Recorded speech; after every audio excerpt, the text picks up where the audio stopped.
Welcome sa panibagong episode ng Testing Lang and episode 8. Nandito ulit tayo ngayon sa Studio and ang purpose ng podcast na ito is to highlight different artists, brand owners, or even content creators to tell their story and send their message to the world. And today, we have a very special guest. Pero syempre, lahat naman ng guest natin is special since andito tayo sa testing lang. Kwento mo yan eh. Yun. Today, kasama natin ngayon sa mga hindi nakakilala sa kanya. Tattoo artist ko siya. Majority ng mga tattoo ko sa legs ay siya ang gumawa. And ano bang mo kuya? Specialty? Old school. Old school. Ano yan? Trad ba? Tama. Old school, traditional. Okay. Ayun, more on traditional tattoo, old school. Ang kasama natin ngayon ay si Francis Sicknarf. Kuya, kamusta? Kamusta? Okay. Safe naman. Kamusta ka, kuya? Okay naman. Bahay, studio, ganun lang. Maraming clients. Hindi naman as in typical madami. Sakto lang. Kaya siyang bumuhay. Gano'n ka na ba katagal bilang tattoo artist? Tingin ko 9 years. 9 years na. Grabe, ang tagal na pala. Kung 9 years, ibig sabihin, 2016? 2015? Yun, 2015 something. 2015 something. Ano bang nagpasok sa'yo bilang maging tattoo artist? Ano siya eh, hindi naman totaling pasok. Kumaga, parang accidentally nga lang rin eh. Kasi yung time na yon magkaka-baby pa lang ako. So, may isang tropa, parang sinabi niya, bakit tayo mo magtattoo uli? Ganyan. Kumbaga may background naman tayo na mag-try mag-tattoo dati. Yung mga binubuo lang na machine na galing sa Let's Go. So, may idea tayo sa tattoo. Tapos, parang sinabi niya, ba't ayaw mo try uli mag-tattoo? As income, ganun. Parang naisip ko, why not? Yun, ginawa ko. Benta ko setup ko. Skateboard. Binenta ko yun. Bumili ako ng tattoo set. Tapos yun, doon ako nagsimula. Pero yung time na yun, may trabaho pa ako. Anong profession mo dati? Yung time na yun, freelance lang din ako noon sa Light and Sounds. Yun na lang, setup lang. Pag walang labas, aral mag-tattoo. Yun, yun lang. Ayos. Yung sa pagtatattoo mo ba, more on nakuha mo ba yung influence sa skateboarding or hindi naman? Masasabi kong doon ko rin siya nakuha. Parang sa skate alam mo siya, parang marami siyang kabit-kabit na other side ng katulad sa music, ganyan. Pag sa skate ka, may maliling. Oo, may mga subculture siya na kahit hindi mo agad masasabi na tatahakin mo din pala yun. Parang ganun sa akin yun. Yung tattoo, doon ko siya na sa skate. Ayos nga. Sabagay, marami din naman talagang mahilig sa mga old school designs, no? Oo. Parang, parang ganun nga ata pag sa skate ka, parang more on mas trip ng mga skater, parang mga classic tattoo, mga patches tattoo. Parang ganun ko siya nakikita sa ibang skater eh. Na gusto nila yung ganun design na concept eh. Paano mo ba na-develop yung unique style mo ng tattoo, which is yung old school and traditional? Kasi nung una, nag-start ako, actually parang hindi ko siya naisip na may tatahakin akong isang style na gugustuhin ko. Parang ang naisip ko nung pag magtatattoo ka, kailangan lahat ng style alam mo. So parang may isang tropa, skater din, sabi niya, bakit hindi mo try, eto, i-forte mo to, aralin mo tong style na to. Na trinay ko naman, sinubukan ko yung style na binigay niya, which is yung old school nga. Parang lately, nung lagi ko siyang tinatry, nagugustuhan ko siya na nagugustuhan. Parang simple, pero expressive. Kaya parang sabi ko, okay to. Mag-stick ako dito. Parang, ayun, the rest. Hanggang ngayon. The rest is history na. Oo. Could you share the moment na yung una mong tinatuan? Ano ba yung sarili mo ba muna or parang tropa? Ay, as in yung unang-una kahit yung unang-una na as in gawa pa lang na machine na galing sa Let's Go. Oo. Una ko siyang trinay, sa akin talaga. Mm. Pero ano lang, walang ink kasi yung time na yun, college ako nun eh. So, XP lang ko yung diin ba.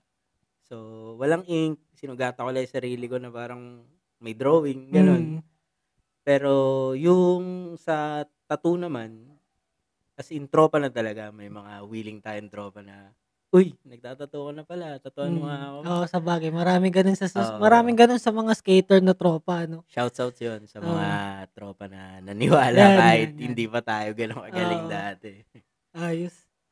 Sa influences mo ba bilang tattoo artist, may mashi-share ka bang mga influence? Influence? Oo. Pag sa old school, kilala naman na ng lahat eh. Unang-una, Sailor Jerry. Mm. Ah, Bert Grimm, kung di alam ng iba, Pops Coleman. Mm. More on, sila yung parang dati na mga old school traditional tattoo talaga na nakilala. Hindi naman sumikat sobra, parang nakilala. Tapos, yung may mga flash sila, kung makikita mo sila sa Pinterest, makikita mo yung mga design nila hanggang ngayon. Mm. Yun, parang sila yung isa sa mga influences ko doon. Oh, galing na.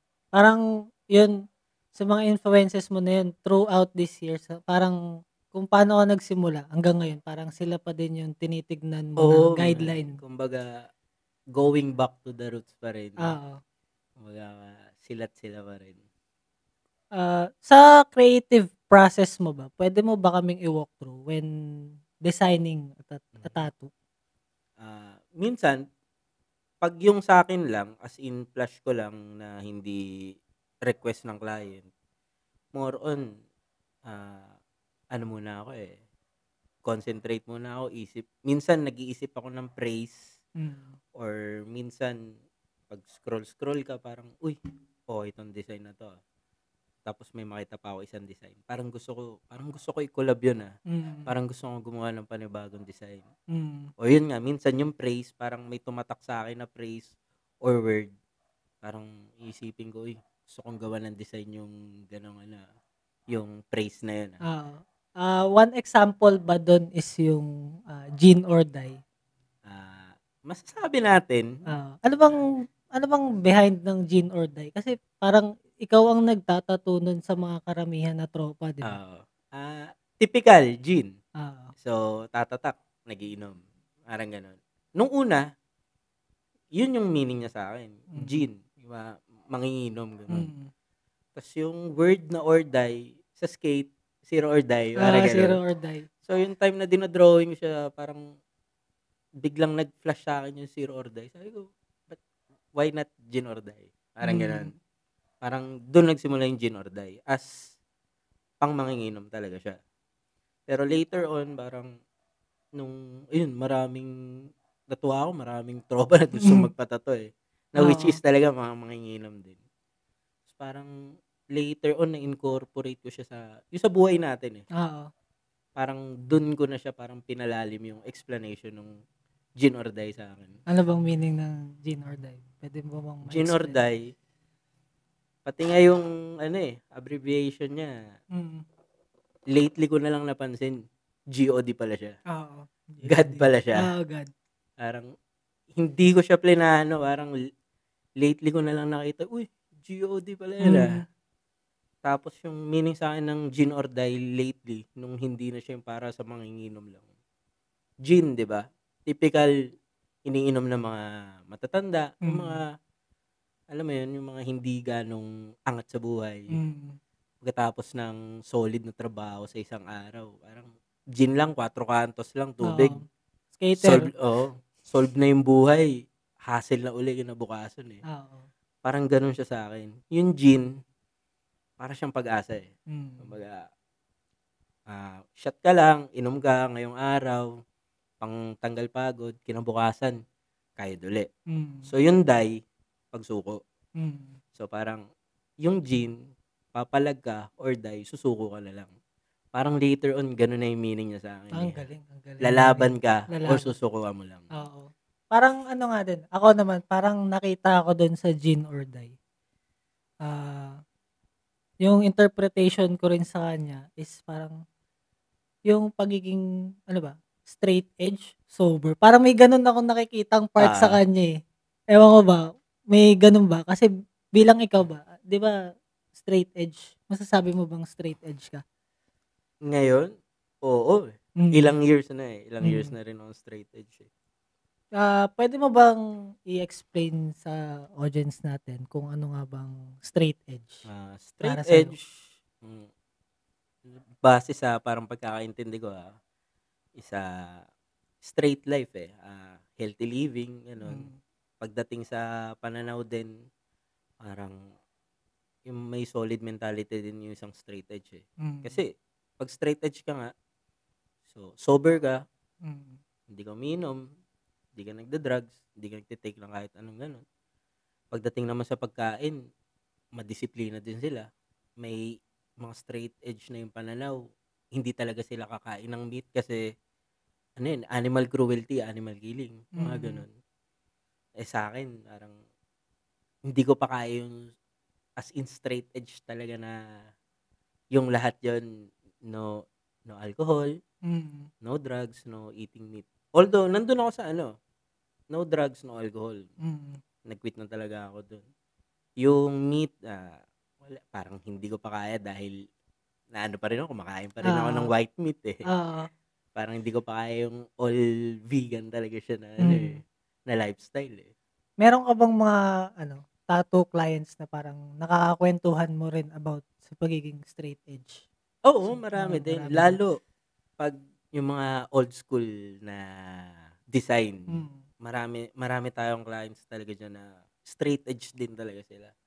Na yung session, bukod sa tattoo, masarap na rin yung kuwentuhan kasi mm, alam mo yun, yung mga pananaw, hindi lang kayo nagta-tattoo, hindi mo lang siya kliyente, eh. May matututunan at matututunan ka sa kanya, eh, same time, eh. Kaya galing. masarap din yung mga gano'ng session na tattoo. Ang galing.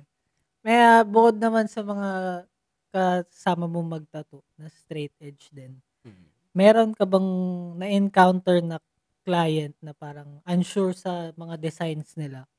Tapos paano mo ba sila nako-convince na parang, "Eto puwede 'tong ganito, puwede 'tong ganyan." Meron, minsan sa placement parang yung gusto na ng design, kunyari may gusto na silang spot kung saan nila lalagay yun. Ah, Sa'kin naman parang magbibigay lang ako ng ano, idea na what if dito na lang natin kasi mas maganda siya sa spot na ganito kaysa dun Mm, sa napili mong spot. Pagdating naman din sa design, kasi 'pag sa trad hindi ako katulad sa iba na parang yung kung ano yung makukuha mong design sa online, ayun na yung papagawa mo. mm, Pagdating sa'kin sa trad, customize ko siya, eh. So, lagi ko sinasabi sa kanila yun once na mag-inquire sila sa'kin na, "Ay, babaguhin ko po 'yan kasi customize lahat ng ginagawa ko sa trad." Kumbaga, yung idea lang yung kukunin ko.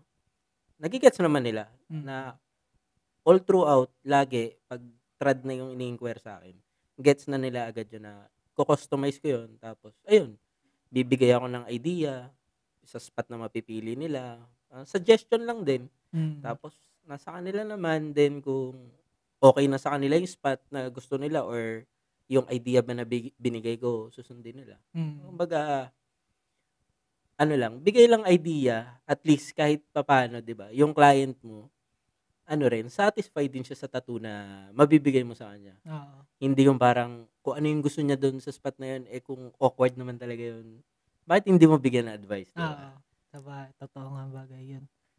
Ang laking bagay nga talaga nun 'no, na Mm, magbibigay ka muna ng input sa client. mm. Kumbaga at the end of the session naman, eh, it's either susundin niya yung gusto mo or stick pa rin siya sa spot or design na gusto niya, wala ng problema. Kumbaga Mm, nagbigay ka lang ng other ano niya, idea dun sa design mm. na sa tingin mo mapapaganda, gano'n naman. Ano ba ang common misconception sa pagkakaroon ng tattoo? Ano ba ang judgment kapag Ah, Tipikal, eh, sa oo, matatanda, eh, 'di ba? Ah, Masamang tao, mm, meron naman galing kulungan, mm, pero more on talaga yung parang medyo bad guy ka, gano'n. Gano'n yung tingin ng iba eh. Parang Mm. typical stigma na eh, na hindi pa rin nawawala sa atin eh. Lalo pag parang sobrang visible yung tattoo mo Mm. o yung ano na eh, extra visible na as in nasa mukha, mga Mm. ganun. Parang tingin nila masama agad. Parang stigma lang na hindi pa Yun rin lang talaga, nawawala. hindi Na pa rin. sana dapat eh. Mm. Wag lang babase sa itsura eh, di ba? Oo, totoo. Bilang tattoo artist ba, meron ba silang ano, parang common misconceptions about sa inyong mga tattoo artist? Ano bang madalas na judgment kapag Meron eh. May mga meron? na-encounter na akong ganyan eh. Parang sa ibang tao, parang tumatatak sa kanila. Pag tattoo artist ka, umiinom ka, either titake ka rin ng drugs, Mm. ganun. Ayun, yun yung typical eh. Tapos minsan magugulat sila, lalo may mga ganun ng client, pinapakilala ko sa magulang. Magugulat sila, sasabihin ng client ko, Mapa, ano yan, di yan nagiinom, straight edge yan, yung ganun, Mm. ganun. Kaya magugulat sila eh, kasi parang ang tumatatak sa kanila, once na tattoo artist ka, manginginom ka eh. Oo. Ganun. Kumbaga, hindi ka into healthy lifestyle eh. Mm. Kaya parang nakakatuwa na pag nagugulat sila na, uy, hindi pa umiinom, seryoso. Kasi nga ang Ang laking stigma, factor nun 'no? kasi Oo. ang stigma nila as pag tattoo artist, yun, mga umiinom, gano'n, Mm. drugs, gano'n, di ba? Mm. Parang typical stigma, doon din sa mga tattoo Ang artist. galing, ang galing. Na meron ka na bang na-turn down na client na dahil sa request nila at bakit? Ah, Feeling ko, Wala pa wala naman. pa naman. Lahat nawo-workout mo talaga? Oo. Kumbaga, pinipilit ko siya na magsasalubong kami midway eh. Mm. Sa gusto niya at sa parang idea kung may isa-suggest man ako. Ang galing. Parang, sa tingin ko, wala naman. Wala naman. Siyempre, bilang tattoo artist, every tattoo session is a challenge. Meron ka bang isang memorable na tattoo session na parang sobrang tumatak sa'yo or parang sobrang na-challenge ka? Sa akin, Oo, feeling ko, lahat ng session challenging eh. challenging talaga. Dahil nga, customize siya. Mm. So, bibigyan mo siya ng effort. So, every design, challenging yun. Mm. Kasi gusto mo bigay sa client mo, unique na tattoo eh. Mm. Kasi nga, yung mindset ko na, ayoko na parang kung ano yung binigay na design, yung nakuha lang sa net, ayun na rin. Paano pag nakasalubong mo yung same tattoo na Oo, may pinili mo, mga di gano'n ba? 'di ba? May mga gano'n nga. Kaya parang sa akin, reference lang, kunin lang natin reference, itawid natin siya na maging unique pa rin yung tattoo mo. Mm. Kaya lahat, para sa akin, lahat ng kliyente na na-encounter ko, lahat yon challenging yan dahil Mm. inaayos natin yung design nila.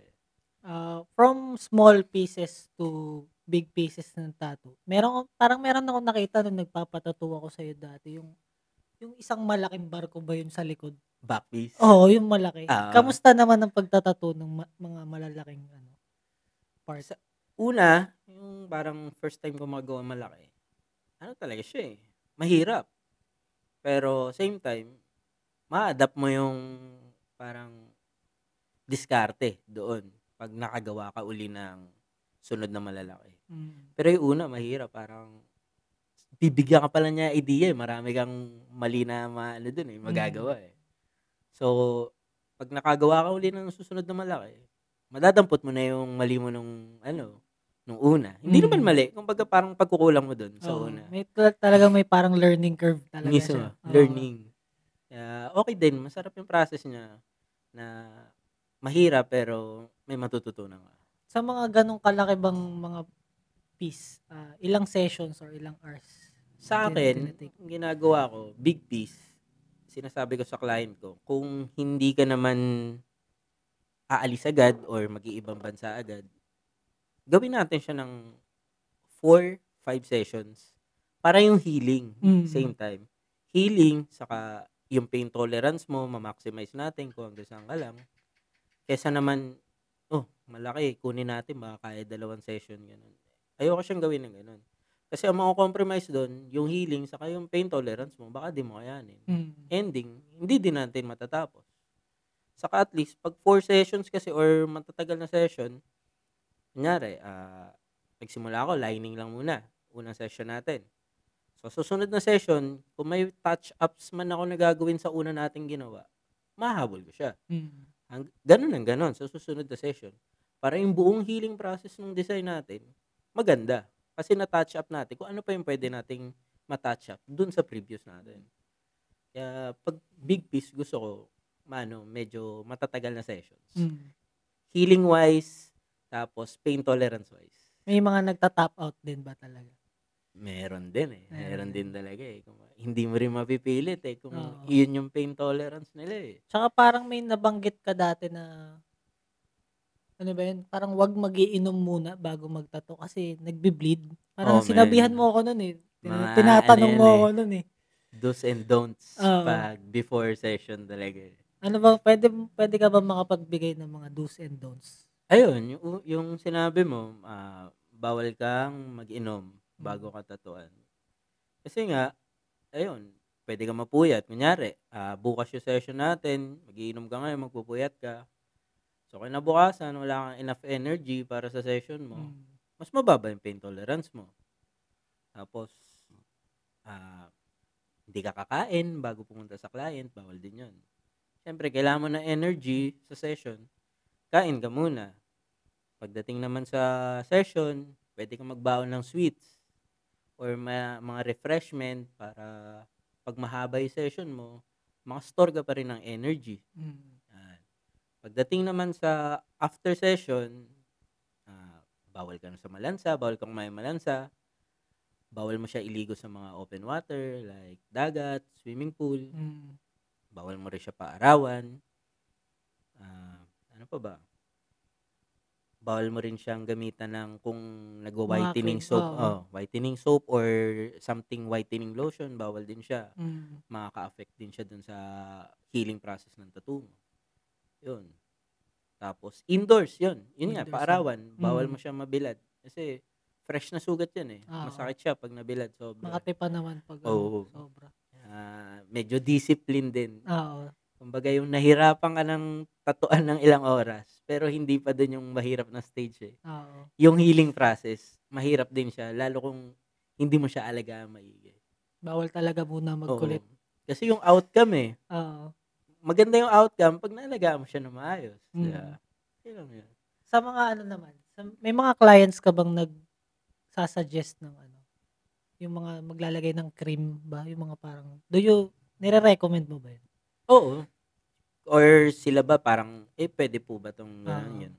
Meron naman. Tapos kung may pinakita sila sa akin na i-apply nila, check ko lang rin. Mm. Kasi baka mamaya magkaroon nga ng allergic reaction dun sa tattoo. Mm. So pag okay naman, yun, ina-advise ko, sige, pwede naman gamitin yan. Or kung wala silang gagamitin, nag-a-advise din naman ako ng mga aftercare Mm. na pwede na lang magamit para sa healing process ng tattoo nila. Mm. Yung when it comes to pain tolerance ba, meron bang mga clients na ano, ano yun, parang meron bang mga clients na mababa yung pain tolerance tapos parang sinasabi nila na baka meron ka diyang cream na Lambing. Oo, Lambing cream. ganun. Meron. Meron. Hindi tayo nawawala ng Oo. gano'n. Pero pag sa akin kasi minsan, lalo pag first tattoo nila, parang sabi ko, huwag na kayo mag-lambing cream for experience eh. Oo. First tattoo mo eh, di ba?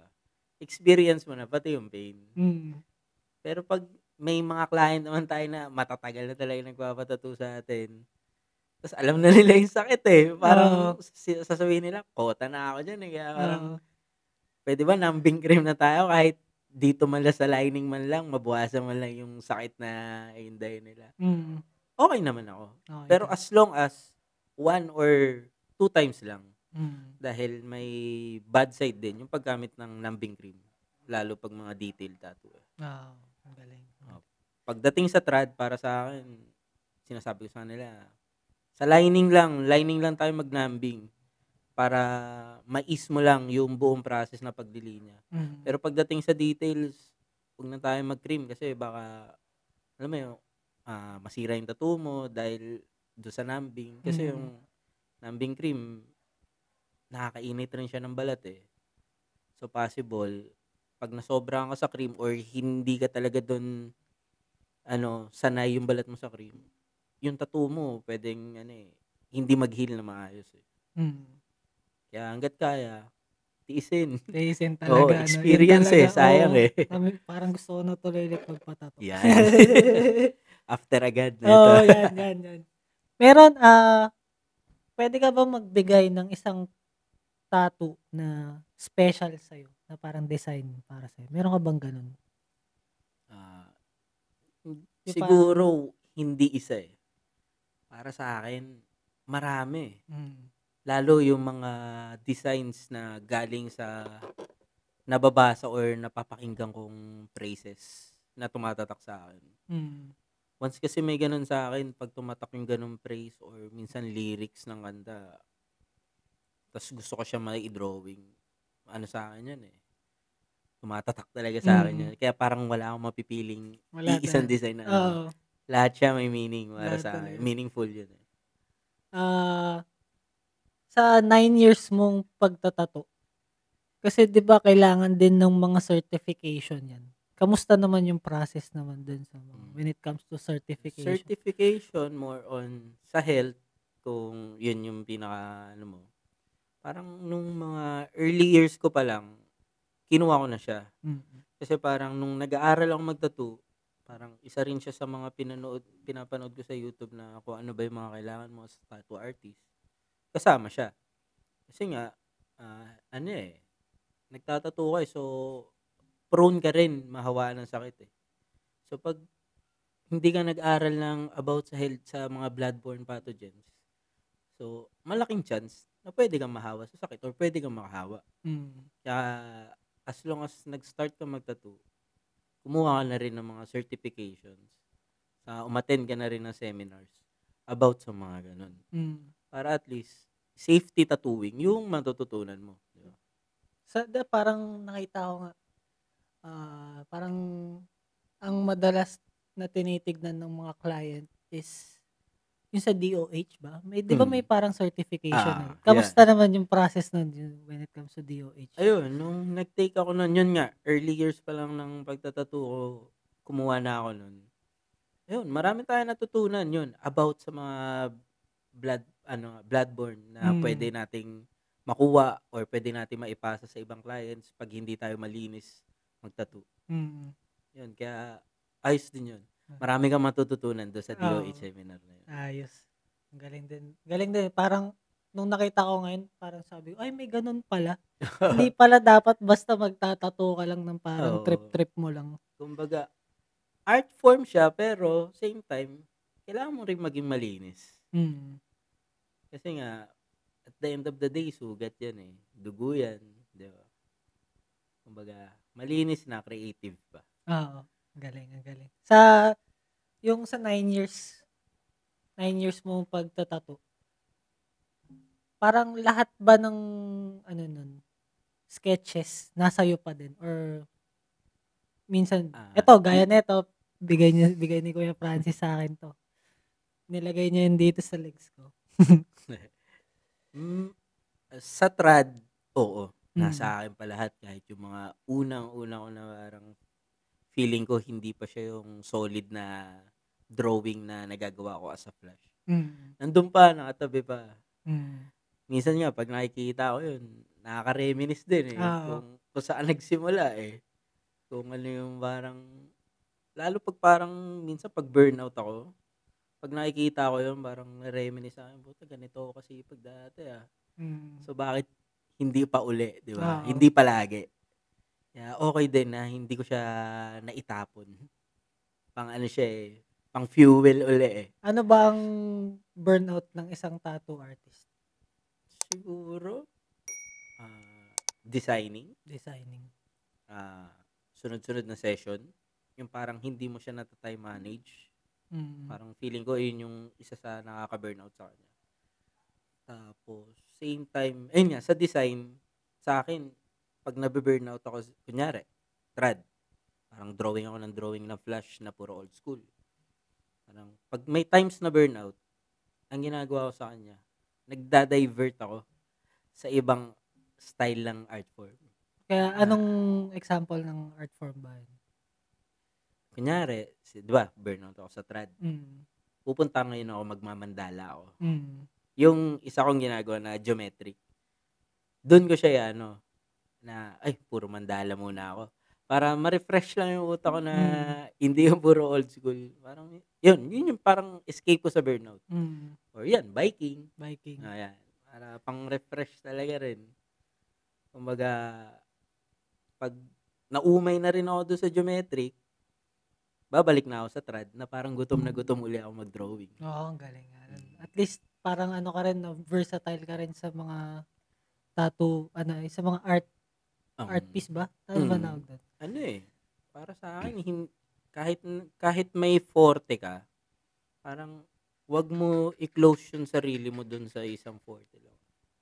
Parang, tignan mo pa rin yung iba eh. Kumbaga may matututunan ka pa rin dyan eh. Wag mo lang i-close yung sarili mo sa isang ano lang. May matututunan at matututunan ka dyan. Na malay mo, pwede mo ma-apply dun sa forte mo. Diba? Oo. What's next ba para kay Last Tattoo? Para sa'yo, kuya. Yung sa Last Tattoo nga, nung lately, pinalitan ko na siya eh. Ano pinalitan? Parang, yung pangalan ko na lang siya mismo eh. Yun na yung parang ginawa kong signature. Parang, Francis N. Yun na lang. Yun na lang yung lagi ko na ginagamit ngayon sa Flash eh. Parang FRNCS.N na lang. Parang inalis ko yung Last Tattoo kasi parang ginagamit ko siya dati sa sa bundles eh. Kaya parang sabi ko baka medyo hindi siya corporate na pakinggan. Kaya sabi ko mag-stick na lang ako doon sa pangalan ko. Ang galing. Para mas ano lang rin. Bali nagba-vandals ka talaga, nag-graffiti ka dati. Skate time. Masasabi mong influence din talaga yung pag-graffiti. Mabibridge mo ba yung pag-graffiti into tattooing? Oo, masasabi kong ano rin siya. Connected pa rin siya dun sa pagtatattoo ngayon.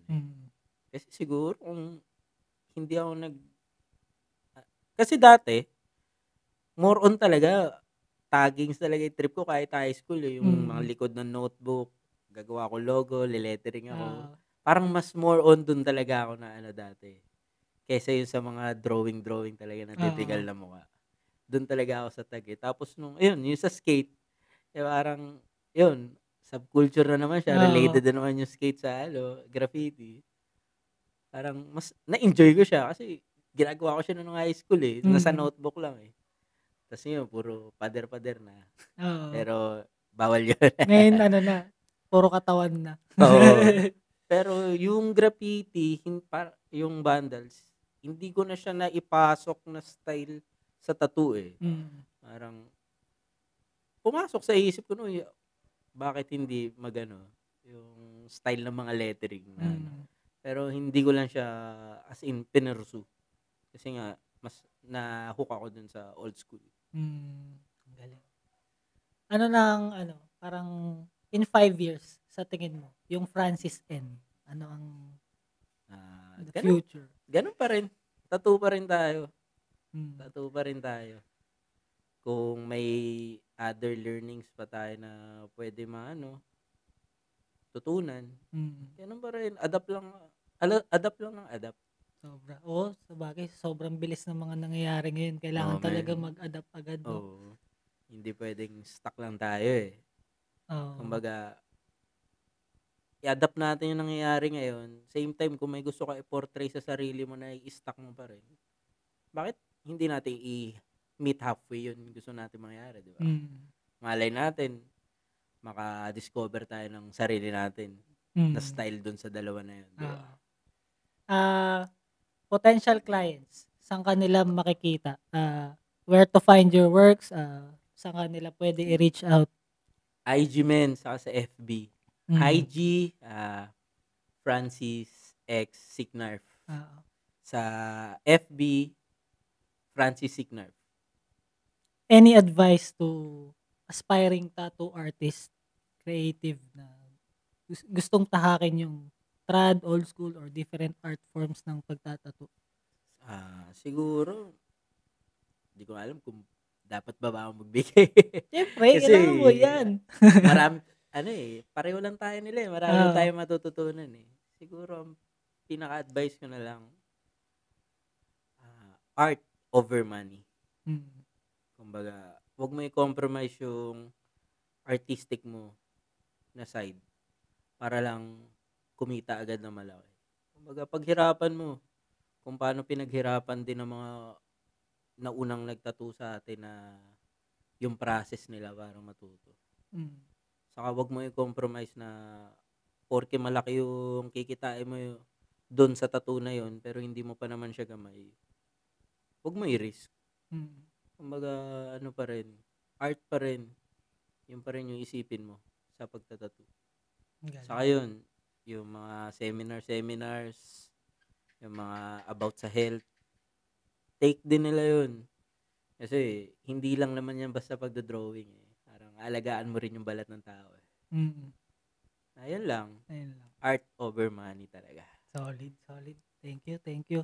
Meron ka pa bang gustong sabihin, i-add sa mga may thoughts ka pa bang gustong sabihin sa audience natin? Feeling ko wala naman men kasi ako mismo sa akin sa sarili ko marami pa akong gusto rin pang matutunan. Mm. Kumbaga andun ako sa learner pa rin ako. Mm. Parang ayoko yung magbigay muna ako ng mga parang naranasan ko na or pangaral. Mm. Kasi ako learner lang din ako eh. Ayun. Solid. Thank you po. Ayun, dito sa Testing Lang Podcast, ang purpose din ng podcast nito, syempre, is to highlight different artists, brand owners, and even content creators to tell their story and send their message to the world. Pero syempre, andito rin tayo para matuto sa mga iba't ibang tao na magiging guest natin for the future episodes. So, kung ikaw may gusto kang sabihin at ipagbigay aral o kaya tara pag-aralan natin, open ang Kustudio para maging guest ka sa Testing Lang Podcast. Maraming salamat, Kuya Sis. Thank you din, man. Maraming Thank you sa salamat. opportunity. Papatato ako ulit. Yan. Paplanuhin natin yan. Ayun lang, episode 8, Testing Lang Podcast, Kustudio, Francis N. Thank you.